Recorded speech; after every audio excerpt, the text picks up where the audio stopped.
Ladies and gentlemen, here we go with game number 1. It's going to be, of course, match 4 between Koss and Lucky. How lucky are we?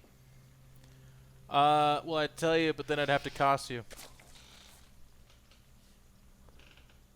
Yeah? Got it. Yeah? Got it. That was like a 10 could out of teach 10 you. right there. Yeah, it was good. God, we're so good at this.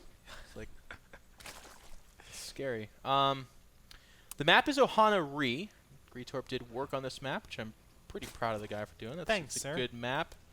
Given back to the, I mean, it wasn't so long ago where this was a hot button topic. People were like, should these maps be making it into tournaments? And I was one of the guys that said no, because we can't ladder practice on it. But you know what? I've said it before, and I'll say it again. I was wrong, and I'm glad I was wrong. I like that leagues are using these different maps. It rewards the players that say, okay, I've got an NASL match coming up. I need to go practice these different maps. And if he practices those different maps and his opponent doesn't, that is where the better, more prepared player starts to gain advantages. And I'm totally okay with that. So in the NASTL, there's a lot of these different maps we don't get quite as much of a look at. But I'm happy that they're here. I'm glad that people like Gretorp are helping them come along. And the map makers, hats off to you guys too. If I see you at an event, I owe you a beer, or if you're underage, a green tea brought to you by Arizona, or a Monster energy drink as well. I just want to put it out there that for all the map makers out there, I'm more than willing to help out with making good quality maps for professional play. So if any of you guys want to, just hit me up anytime on Team Liquid. Just check me out on Gretorp over there. Along the same lines, I am happily engaged, but I will also give hugs to extremely attractive girls. So if there's extremely attractive girls listening to NASL, and you're at an event and you're like, who do I hug? I want to extend that offer to each and every one of you. Yeah, you're like a cute polar bear. Yeah, like a polar bear that hugs cute things. Now you might be asking yourself, how good looking do I have to be? Well, of course, we'll come to that bridge when we get there. No.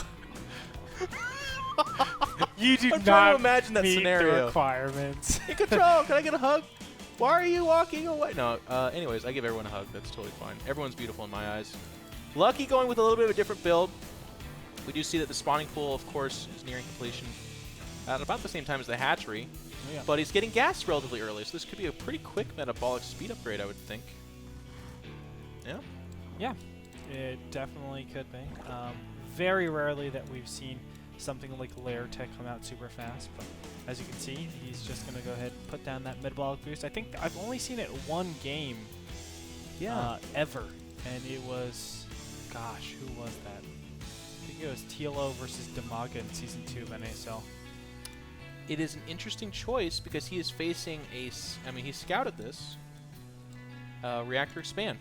Just straight up Reactor Expand, the most standard TVZ opener you can possibly do. I think what he's saying with the metabolic speed upgrade this fast is there's the potential for me to threaten you. So like he's a baneling nest away from being aggressive, I guess. Not the best idea against Hellions, of course, but it is possible. Sure. And he's also saying if you come inside and try to like attack my mineral line, there's a good chance I'll get a surround on you, and with those Hellions gone, you're once again scared. So it's kind of cool. It's almost like a metagame push back. He's expecting those Hellions, but he's saying, you got to be careful with them, otherwise this could end up working against you. If this creep tumor wasn't down, I would have said metabolic boost is stupid, but the metabolic boost, what it basically does, as you said, is allows you to push back, and what you want to do is get your creep out as far as possible. Yeah. Look how fast this is, by the way. These Hellions, and this is the standard timing for these Hellions. They're going to get over here.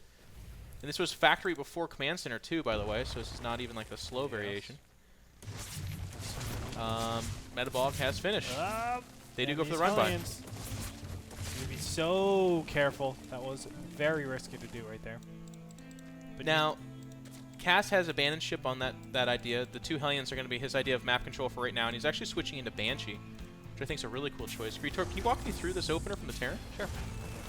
Basically what you do is say, cross my fingers, hope I don't get all in, because there are all-ins right now that could happen from the Zerg. Right. And there's no way for Terran to stop it. You can see a bunker being placed here, but that's really a formality. It stops against light Roach pressure, but Zergling Baneling or Zergling Baneling Roach, any combination of that does not hold off. So he's basically saying, okay, I'm going against macro Zerg. I'm going to get this Banshee out really quickly and just shut down all of your creep spread. It shuts down creep spread, does a little bit of harass, forces anti-air. So With cloak too, huh? Oh, that's actually really surprising. With cloak. But again, yeah, same concept. Obviously, forces a lot more. Okay. He's going to wait a little bit more, but I think if he's able to get out here and his opponent doesn't know that's going on, it's going to be looking really good because obviously Cloak does wonders with Banshees. You can stop that creep very easily, and then it empowers these pushes a little bit later on. Super fast double evolution chamber for Gretorp. There's a serious mistake going on here that Lucky has to catch. He has both upgrades queued up on one evolution chamber, and there's a really good chance he never finds this. That would be devastating, but the nice thing about those Hellions is they do give you map control, so these Banshees are going to make an approach that actually shouldn't be spotted at all, unless they try to get too fancy. There are Overlords on the perimeter, but nothing in the middle of the map, as the towers are being hogged by those Hellions. And yeah, gosh, this upgrade actually... I mean, if you're sacking your econs, okay, it does get fixed just now, but I mean, look at the cost. Lots and lots of time lost there. Of course, that'll go away if nothing happens. It's almost a minute, man. That's crazy. Yeah, so there's a minute opportunity for that to be a punishing error, but if nothing happens in that time, it's actually totally fine. Now, Baneleys are being morphed, because again, Lucky's in the dark, doesn't know what's going on here. But these Banshees are going to separate themselves and go to each middle, and it's actually a really good choice, because by the time they show up, this will be the first he's seen of them. They're going to start up on looks like the Queens at this point, and the drones are actually being targeted down over here. Spore Crawlers are being made. You can see a ton of Spore Crawlers actually being made over here.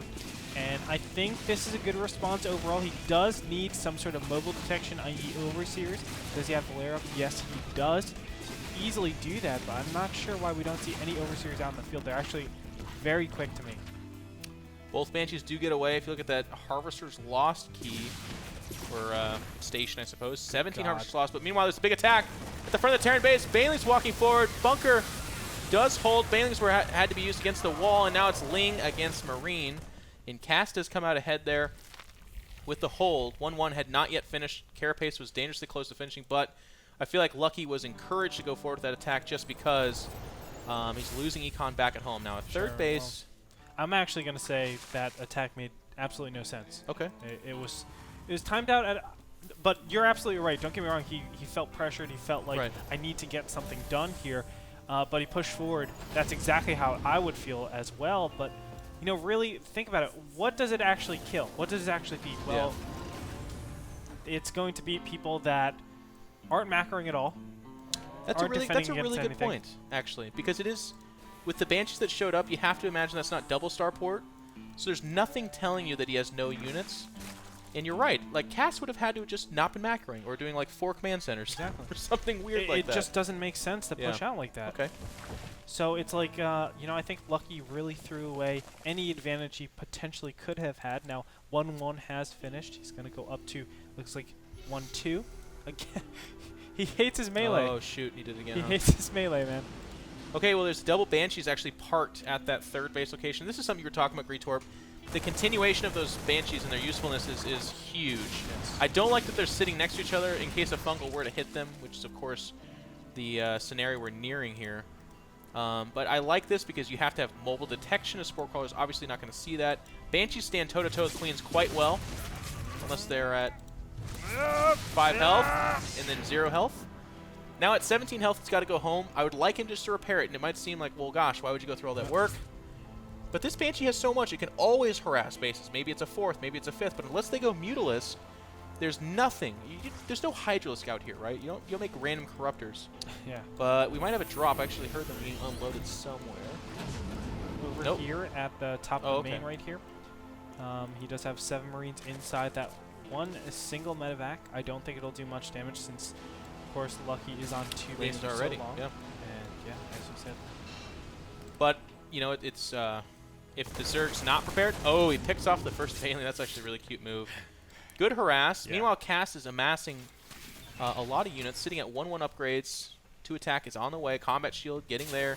Planetary Fortress at the third. I like this choice. I think a lot of times Terrans get pretty greedy and they like to do pure orbital. But the planetary, excuse me, in this place really represents, hey, If you want to fight that, you're going to have to commit everything you've got to it. It can't just be a small harass force. And that oftentimes can get a lot of really good engagements for the Terran player who can be dug in right around it. Unfortunately, siege tanks are not in place. I think if they were, this would be a lot better. That planetary fortress is getting focused down very fast. He needs to take that. Oh my god, he's going to lose the command center. The infestors used all their energy, though, Gretorp. They used all their energy. There's no fungals here, and this is such a commitment from Lucky. He has no burrow. He's going to lose these infestors, and he used all his energy. Like, yeah, okay, he picked off the base. But how much gas is lost here? I mean, look at the Zerg econ. He's making 4 infestors. He's got no money banked, and these guys are going to die for free. And he has no burrow yet again. Oh my goodness! They're going to counterattack on the tank, so this could be one of the ways to kind of chip back at this. 3 tanks go down for the low cost of a handful of Zerglings, so Cass a little bit sloppy there. Can't leave those tanks on an island by themselves, especially when your tower is under control by the Zerg player, which means you're in the dark. You don't see him until it hits now. But look at the supply differential. It is just 10, but anytime a Terran is ahead of the Zerg, that 10 might as well be 20 or 30 because it's just a big difference. Right now, Drop is actually gearing up in the main, and there are already units here to defend against anything, so I think Haas won't really get any yield out of this. He actually needs to back up. I think these drops become a liability now, just because of... It's a positional drop, though. He does get to snipe that 4th. Oh. The problem here is that Lucky's swinging around, and this is actually a really small army by Cass. I'm kind of wondering what the heck it's doing here. Oh, and there's that surround. Beautiful fungal growth, actually. Yeah, and it gets eaten alive. I really don't like that choice by Cass. Like, snipe the 4th and head home, or have your reinforcements meet it in the middle or something. But it was like 21 Marines and 2 tanks and a medevac. That's not an army a Zerg runs away from, especially when they've shown Ling and Fester. They're of course going to have the necessary units, but now the Zerg is sitting at 2-2 upgrades. Hive has only just now been initiated, so a little bit missed timing there. You really want to have your Hive finish as 2-2 finishes so you can get that 3-3 again just right away. Yeah, now he's lost a lot of his timing that could have had. Yeah. Normally when you have the upgrade advantage in TVZ, you always have that and maintain it until 3-3 hits for your opponent, but obviously not having that Hive tech is pretty hurtful, and you're going to see actually these Zerglings and Infestors be a lot less relevant going forward just because the Marines are able to clean them up a lot faster. So what's going to happen, I'm not sure just yet. Koss, he has taken a lot of losses throughout this whole, the whole game so far. So really like this 4th Gretorp. The Zerg player is just going to go ahead and assume since he sniped 3rd, there's no way in heck 2 command centers come out within the next 5 minutes, but that is in fact exactly what Cass is doing. So. Nice. By the time the Zerg finds out about this, it'll be a planetary, and it already will be mining for Cass, which is the worst time to find out about a base. Looks like Lucky wants to strike again, but I did it again. That's an amazing pun. I'm really happy with that one. Now there's a nice little wall around that planetary force. Zerg shooting forward, but he's lost all his ground forces. And Gretorp, once again, there goes all the energy, so no fungals are possible. A lot of infestors, too. And well, that's what I'm saying. They can only waddle. So if they get ran down by Stim Marines, which is what should happen here, it's going to be costly. Oh, man, 100 upgrades would save all of these infestors, or at least help them out incredibly. Such a shame. And you can see the upgrades actually being relevant for Terran. Yeah. It's actually a big problem for Zerg. I mean, he's ahead in upgrades, Gretorp. 3-3 starter for the Terran first. I'm sure you feel the same way in TVP. When Terran, they're equal, it's like, oh, okay, well, Marines do a lot more damage against my Zealots, my Stalkers, things like that. But if I have that upgrade advantage on you, it's like, okay, well, now I can actually work with something. Yeah, Terran with upgrade advantage is actually brutal. We're going to have a Zergling counter here. This is the stuff Lucky has to do to get back in this game. He's going to poke up that ramp, leaving just enough forces to go ahead and chew up that tank and the rally of Marines. Really good choice here, actually. Meanwhile, there is a counter by Cass, killing an unsaturated 4th, but inside his main, he's being torn asunder. And if he's not careful, this can snowball. All his reinforcements are getting eaten alive. It was really fortuitous of him to build 4 barracks actually outside the main production line. Otherwise, he'd have no units to hold us off. But as it is, Cass is in trouble. Cass is in a lot of trouble at this point. I don't know what he's going to do here. He has to go home, but this is a very long trek to go home. And all Lucky has committed to this is minerals. So he's banking up a lot of gas at this point, and that's not a position you want Zerg to be in. I mean, Zerg with gas, it's scary. Very scary. Yeah. A lot of command centers being thrown out by Cass because he's having a tough time spending his money with all his production being frozen like this. His army will eventually make its way back here, but he is being counterattacked from the back. A lot of Marines and a lot of Infestors are back here. Lucky is just on 3 bases, so I can't stress enough how important the sandwich is, but he's going to go for it. Tank's tanking so much great damage, and the Infestors wander forward, getting picked off yet again. No fungals. Actually, excuse me, there are a couple fungals available. That was actually a really risky position to go yeah. into. I mean, if he got blindsided by those Marines, just 6 Marines from the bottom side, it's like, oh crap, what the heck am I going to do here? Well, I feel like Lucky really got himself back in the game with that counterattack, but if you look here, he's actually not expanding.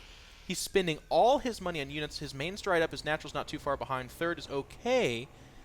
Supply differential's not that big, so the Zerg is ahead. Like I said, he should be ahead here, but in terms of economy, it's actually Cass who's mining off of 2 healthy bases. And if he stabilizes here, I think Cass can go on to win, but Lucky's still got some fight left in him. 3-3 now initiated. What an unfortunate turn to bounce. Yeah. And now a ton of infested Terrans are going to pop out here, but he needs to save some He's energy. dumping all his energy. Oh my He's god. dumping all his energy. He's not even going to get the planetary.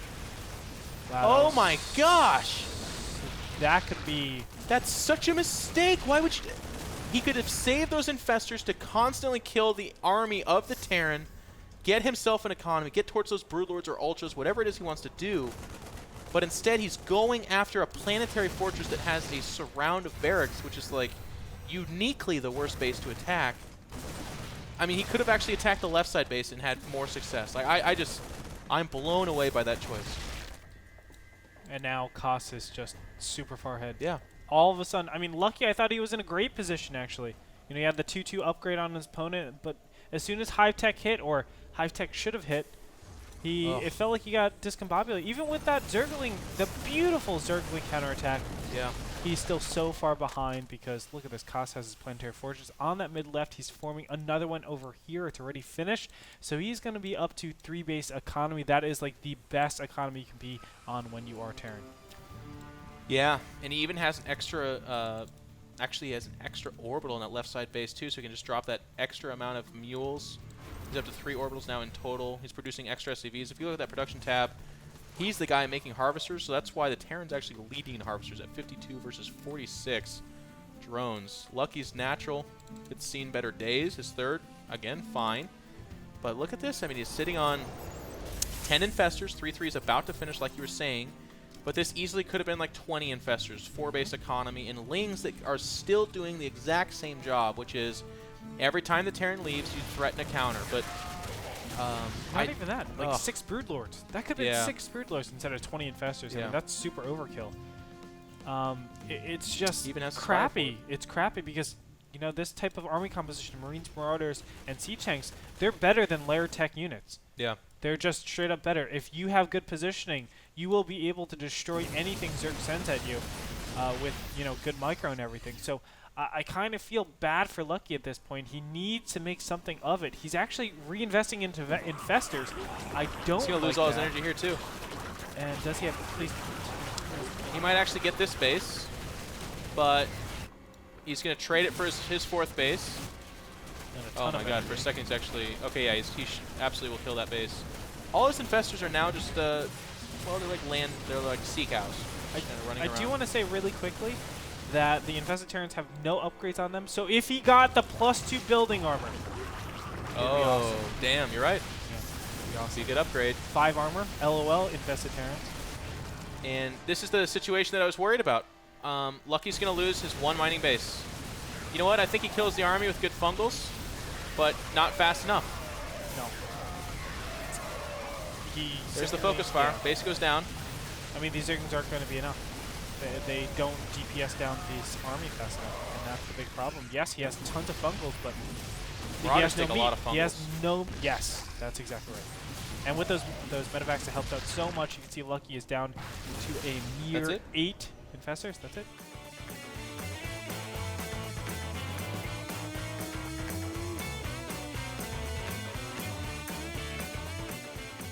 So Koss will take the first game in match number 4. Very nicely played by him.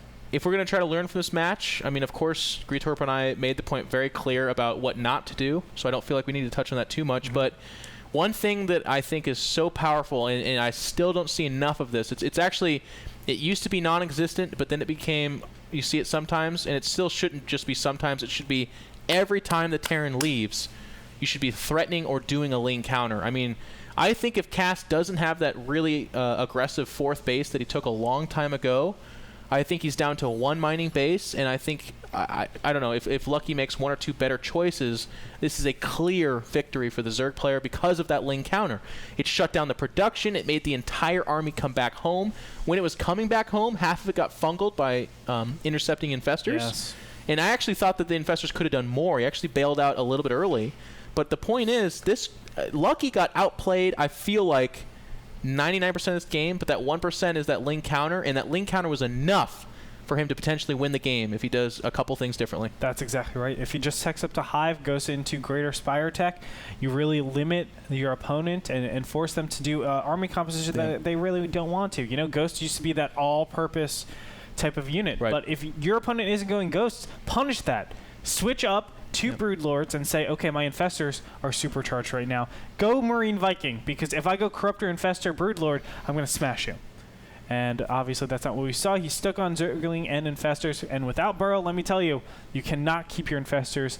Overall, you can't keep them alive that well. So that being said, Lucky is going to fall first game. We're going to go into our game number 2 between these two players, so don't go anywhere. Empire versus FXO, about to continue.